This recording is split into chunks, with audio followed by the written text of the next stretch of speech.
For the next several slides, we will showcase a number of terms to familiarize you with the design of experiments process.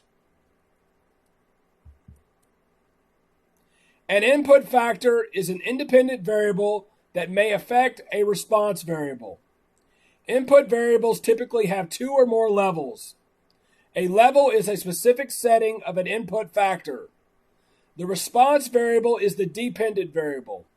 It shows the observed results of an experimental treatment.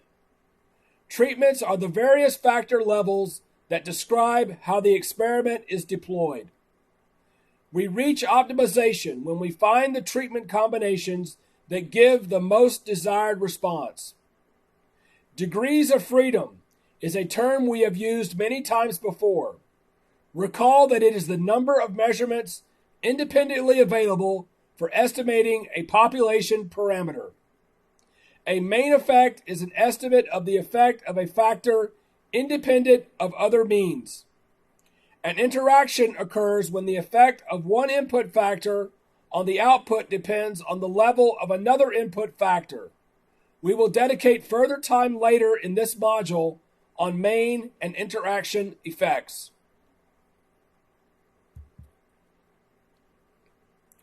Let's also provide some input on some of the most common types of experiments in DOE. Sequential experimentations are done in series. It is often required by the type of experimental design being used. Sequential experimentation is the opposite of parallel experimentation.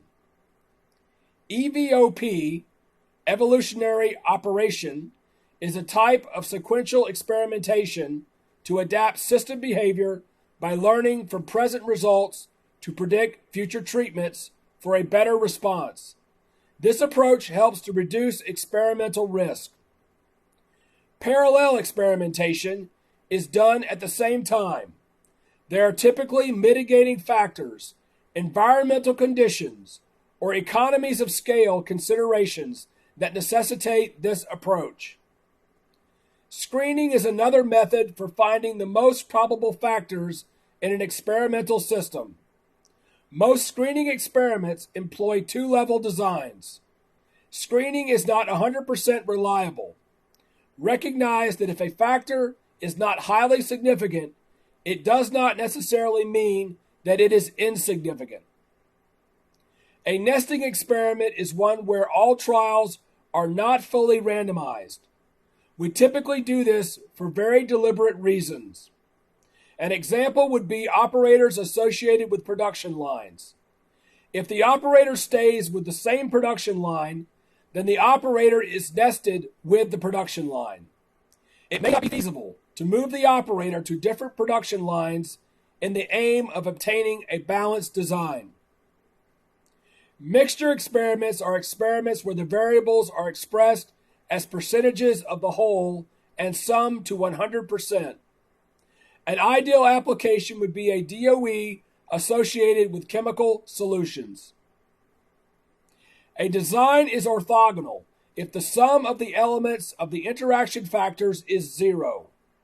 Orthogonality is important in DOE because it is indicative of independence. Therefore, our estimate for each main effect and interaction effect can be made independently of other variables. Non-orthogonal designs are not easy to interpret. A full factorial design is a design which contains all combinations of all levels of all factors. No possible treatment combinations are omitted. Here you will see a full factorial design with 3 factors and 2 levels. A fractional factorial design allows for fewer experiments than the full factorial design. Here we are given 2 half-factorial designs from the previous example. If the fractional factorial design is a balanced design, then there is an equal number of trials at each level for each factor. In this case, above, each factor has exactly 2 pluses and 2 minuses for each design. Interactions can be readily examined with full factorial experiments. Often, interactions are lost with fractional factorial experiments. Two other useful terms associated with fractional factorial designs are inner array. This refers to the factors that can be controlled in a Taguchi-style fractional factorial experiment, and outer array. This refers to the factors that cannot be controlled in a Taguchi-style fractional factorial experiment.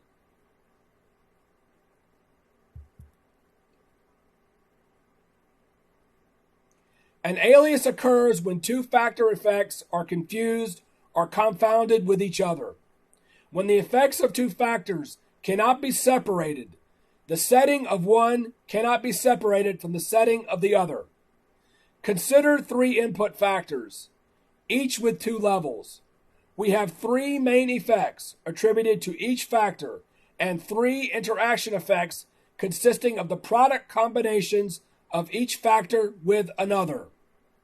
As you can see, there are 8 experiments total. Notice, however, that some of these factors are confounded. X is confounded with YZ, Y is confounded with XZ, and Z is confounded with XY. For every confounded pair, you will note that there is either agreement in every plus or minus, or a completely opposing pattern. For example, plus plus, minus minus, compared to minus minus, plus plus, for X and YZ respectively.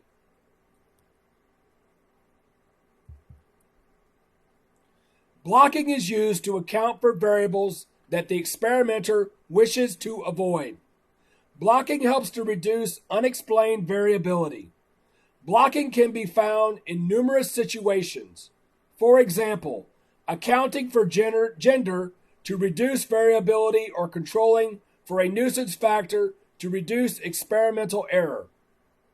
As an example, suppose we wish to run a 3-factor, 2-level design. This design will require 8 treatments.